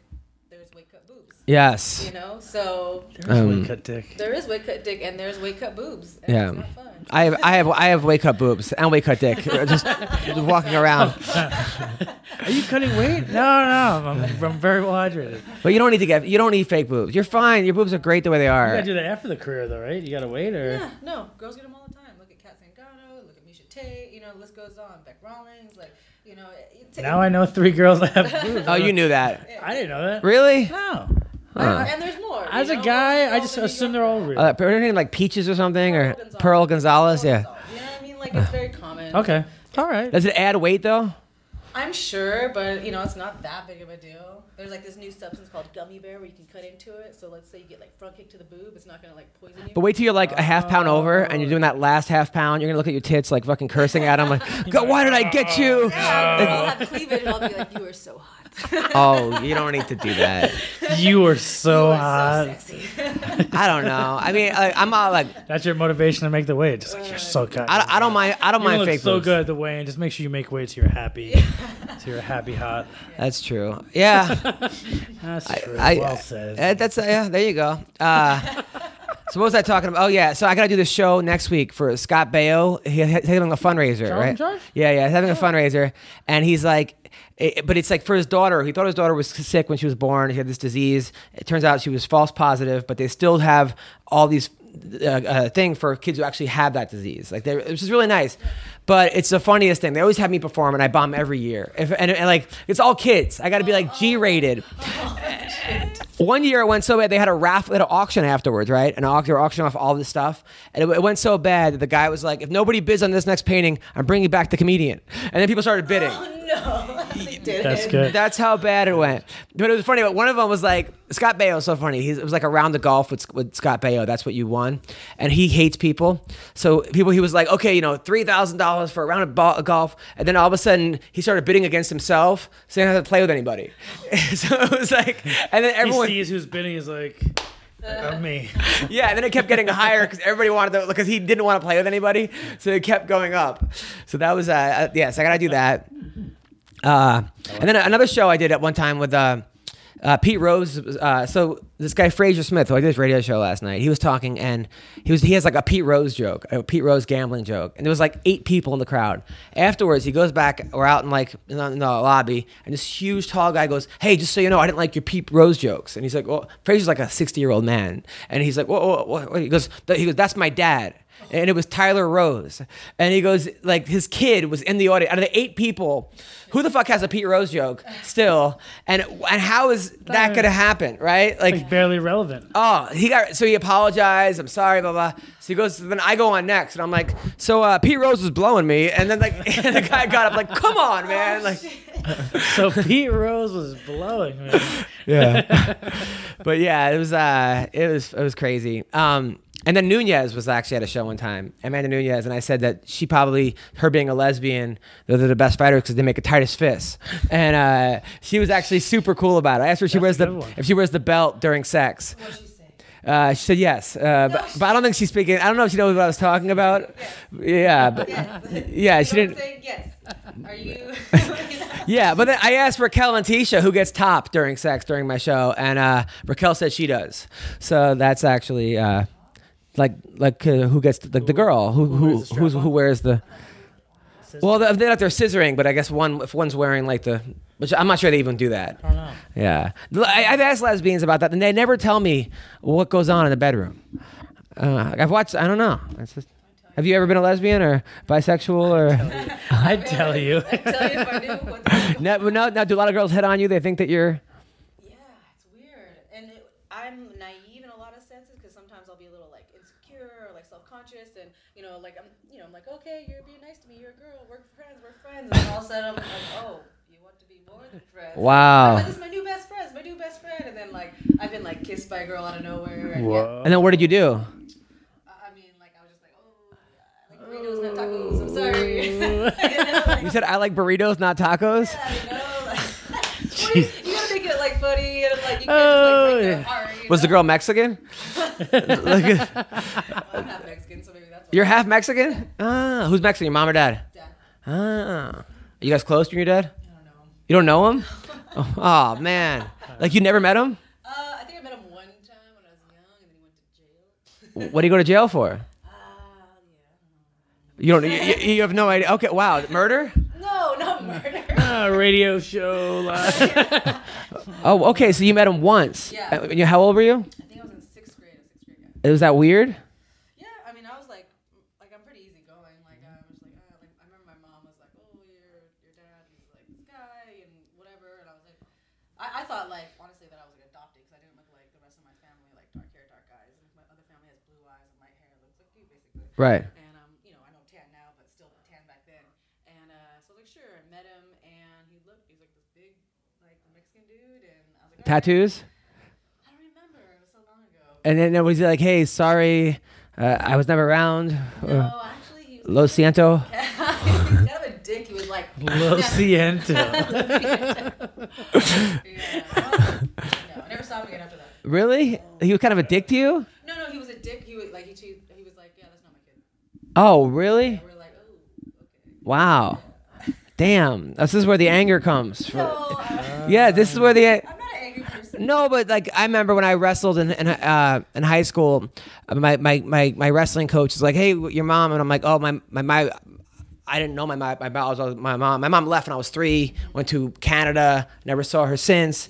And my coach is like, "Oh, this is where the anger comes from."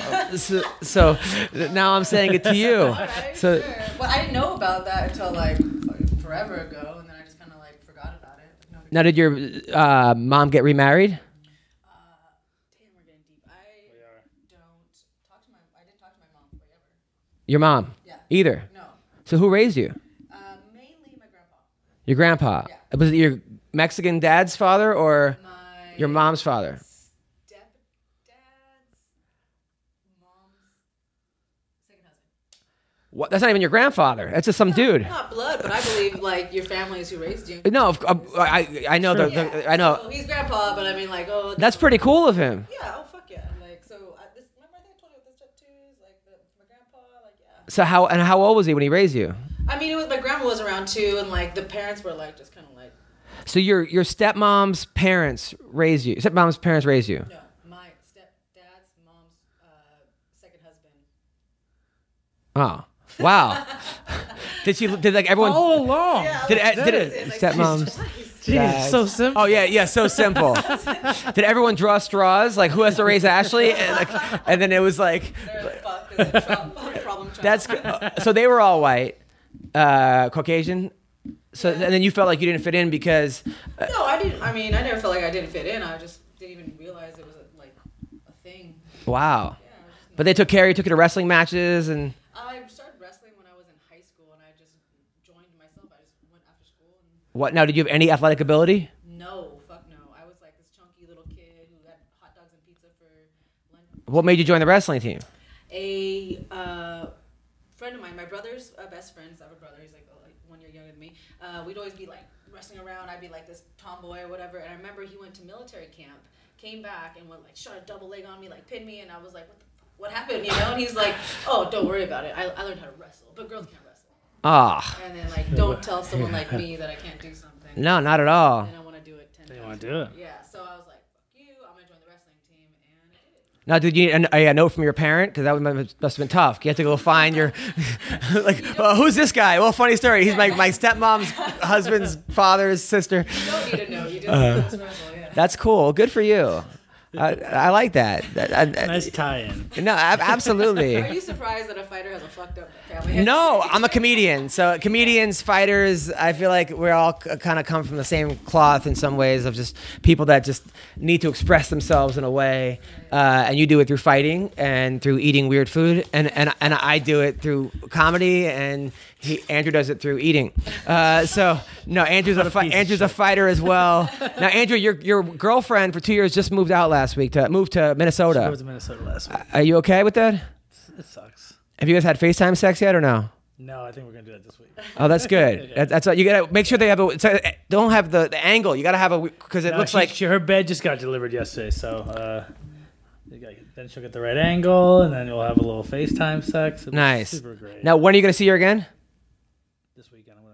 buy a flight in the next couple of days. Nice. I'm Yeah. wondering if since he's so good at all this production stuff, if his FaceTime sex is gonna be like way Mine's better good. Mine's than good. anybody else's Because I'm FaceTime. gonna strap like the a. production value is Yeah. really epic. It's gonna be Eve's Edwards penis. I make sure that The like if angle and the lighting. yeah, I make sure we get The the. sound quality is just That really is. That is. Yeah, I could see that. I could. I don't want to look Live on Pluto TV, Andrew's FaceTime sex. I would not be surprised if that was. good angles. Yeah, yeah. FaceTime sex is cool until like you like bust first, and then you just feel like a complete loser. Then I just want to get off the phone. I'm like, well, I know. I gotta clean up and. Especially since like I do it way quicker because I'm used to my old hand. I have to like do it lefty. Lefty's a good way to do it. Yeah. Unless you're lefty. Lefty and then like this sometimes you do it. Like the reverse. The reverse, yeah. And then I paint my fingernails, pen. I'm like a girl. I'm like, you gotta. I go all out, you know. Oh yeah, then you could have her put some like off camera and have her do that. Then you do. And I steal her wedding ring and do it. It's just it's a whole thing. Oh, I like this. This is production value. Yes. That right there. That's how you up FaceTime sex. Yeah. That's fun. Good for you. Yeah. Well, this porn star that I used to date told me all about it.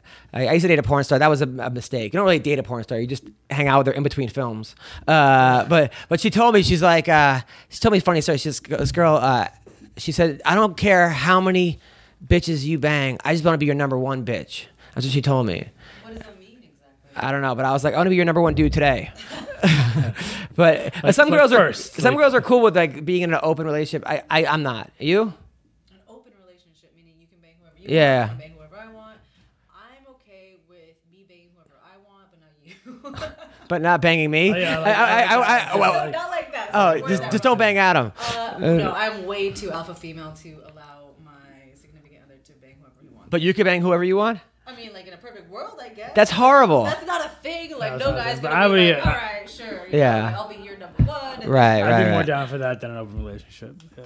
Wait, Down for what? Like my you. girlfriend, my girlfriend can't sleep with anyone, but I can sleep. But that's, Oh, yeah, that's what- not a thing. That's not- Like, No, because I've had girls say to me like, "Hey, let's have a threesome, like girlfriends or something." I'm like, "No, this is gonna end bad. You're gonna complain the whole time. Like, how come you don't fuck me like that or something?" Or Yeah. like, how come you'd be you? actually excited. Yeah, I've never seen you smile, but so happy. Like, Oh yeah. it would just be I could- horrible. I could totally see that. That's so funny. Yeah, it's a bad mistake. That's good. That's and there's good. a rule. You just don't have a threesome with someone that you're in love with.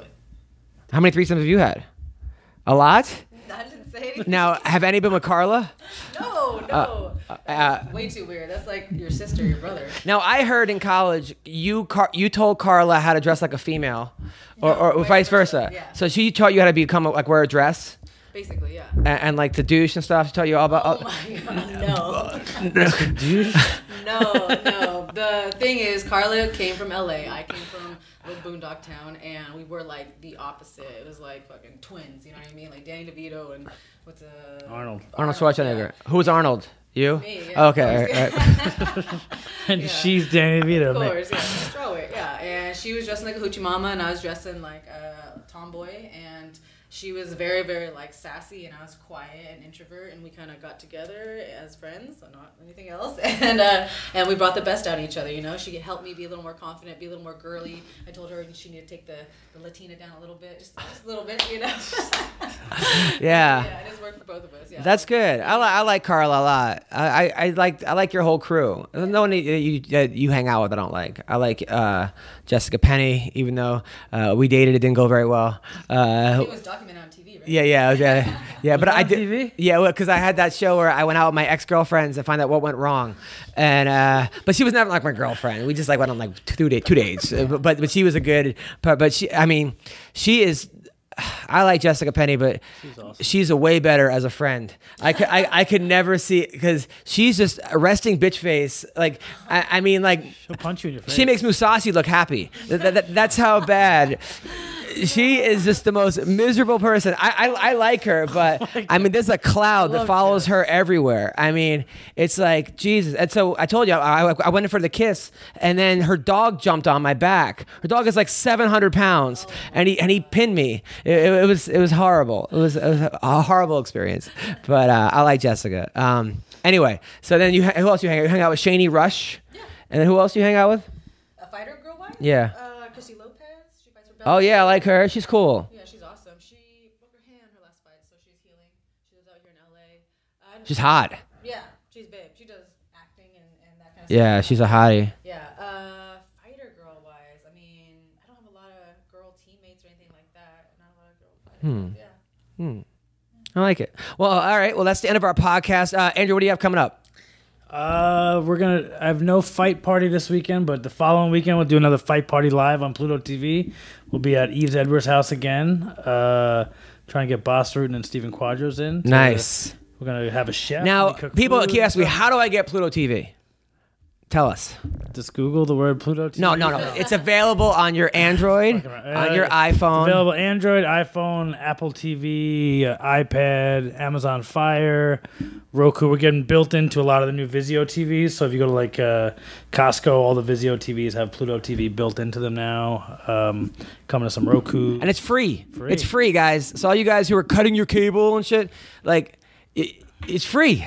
Free. And they have great fights you've never seen before, like undercard fights from like 1982, like bare knuckle fights in people's backyards and stuff. I have the entire K1 catalog, the kickboxing catalog. We have Glory Kickboxing channel. We have all It's Showtime. We have partnership with Fight Networks. We got all Fight Networks. All the Dream content. stuff. We get Dream. And then John Gotti's kid has a fight here. What's that thing with Gotti? Triton Fights. What is Triton Fights? It's a Long Island MMA company that I signed. Is it still? Just a throwback to Long Island MMA. Yeah, I was like, what the hell? Like John Gotti's kid fights? But his father is not John Gotti, but the guy kind of like Italian. Right. His father owns CompuBox.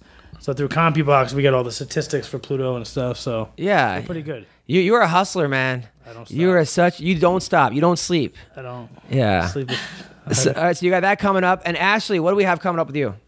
Well, I mean, I just bought 2 weeks ago, so there's nothing fight-wise on the books. I just started a YouTube channel and just doing different interviews, different little videos, mainly interviews. My background, my degrees in journalism. I did a lot of interviews in college. I've been interviewing mainly MMA fighters, some musicians. Next week, actually, when I get back in Canada, I have an adult film star that's going to be Who? Courtney Taylor. I'm sure she's hot. Check out Courtney Taylor. Yes. Yeah, so that's kind of cool. So, people ask me, like, what exactly is the market? And I just think it's anybody that's pretty rad, extreme professions, I guess. So anywhere from an MMA fighter to... So what's his channel? It's on YouTube. So you Google Ashlee Evans-Smith YouTube channel. And But is there like a YouTube slash? maybe slash Ashlee Evans-Smith. I mean, I literally just started... We should know that. They don't let you do the custom one for Oh, really? like a month or so. Oh, okay. Or like, it's something. It's until you get 100 followers. Yeah, And I'm it's- at a couple hundred right now, but I've literally started last week. I've already interviewed Raymond Daniels, Dan from Suicide Silence, the bass player, Frank Trigg, Czech Congo. Who am I forgetting? Razor Rob. I'll be doing this comedian. I don't know if you guys heard of him. Adam Hunter. He sucks. All right. Later today. But yeah, and I'm just throwing those up there like crazy right now, and it's growing. It's growing really fast, and I decided to just branch out to pretty much anything. Like I said, the adult film star.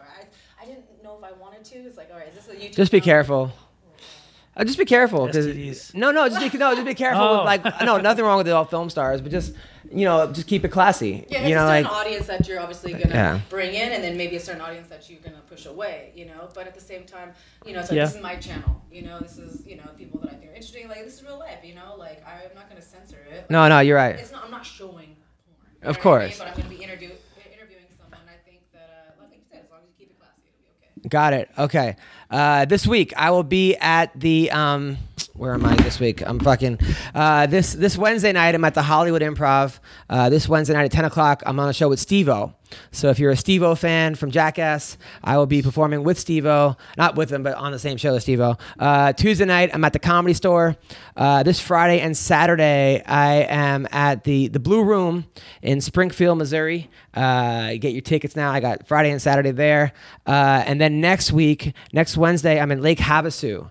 Pennington's Pub in Lake Havasu, and then I'm at the Edgewater Casino in Laughlin on Friday the 6th, the 7th, and 8th, and then I'm at the Honda Casino in Pine Top, Arizona, and that's Monday the 9th of October.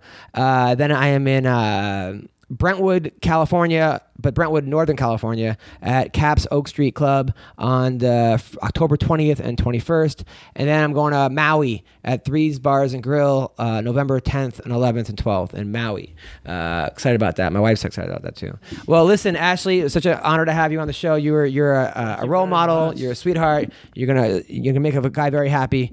Hopefully, he doesn't have face tattoos, or if he does, whatever. Okay, listen. Thank you for listening to our show, Andrew.